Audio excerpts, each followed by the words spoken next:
வணக்கம் நேயர்களே, நான் உங்கள் இயற்கையாளன் தவம். இன்னைக்கு இதை பற்றி என்ன பேச போகிறோம், இதில் அப்படி என்ன தான் தெரியுது அப்படின்னு பார்க்குறீங்களா? பாருங்கள், மேலே இருக்கிறது பார்த்தீங்கன்னா பச்சையாக இருக்குது. இதெல்லாம் இது பார்த்தீங்கன்னா அப்படி பழுத்து இருக்கும். ஆனால் இது உண்மையான பழம் கிடையாது, ஸ்ப்ரே பண்ணாமல் தானாக பழுத்தது.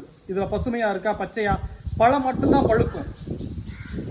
ஆனால் இது எல்லாமே பழுத்துரும். அந்த ஸ்ப்ரே பட்டதுனால எல்லாமே மஞ்சள் கலரில் ஆயிடுச்சு பாருங்க.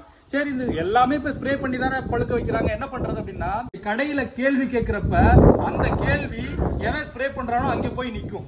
இந்த மாதிரி வாழைப்பழத்தை கொடுங்கன்னு கேட்க ஆரம்பிங்க, நடக்கும் கண்டிப்பாக. இந்த ஸ்ப்ரே பண்ண வாழைப்பழத்தை நம்ம சாப்பிட்றதுனால என்ன ஆகும்னா, அந்த குழந்தைகளுக்கெல்லாம் ஒவ்வாமை ஏற்படும், ஸ்கின் அலர்ஜி வரும். அந்த ஸ்ப்ரே பண்ண எல்லா பழங்களையும் சாப்பிட்றதுனால பெரியவங்களுக்கு வேணால் ஒன்றும் செய்யாமல் இருக்கலாம் இப்போ. ஆனால் காலங்கள் போக போக இந்த ஸ்ப்ரே பண்ண கெமிக்கலை சாப்பிட்றப்ப எல்லாருக்கும் கேன்சர் கூட வரலாம். இதுக்காக தான் நம்மாழ்வார் தற்சார்புக்கு திரும்புங்கன்றாரு. யாருமே திரும்புறதே இல்லை, நாம் திரும்புவோம். நன்றி.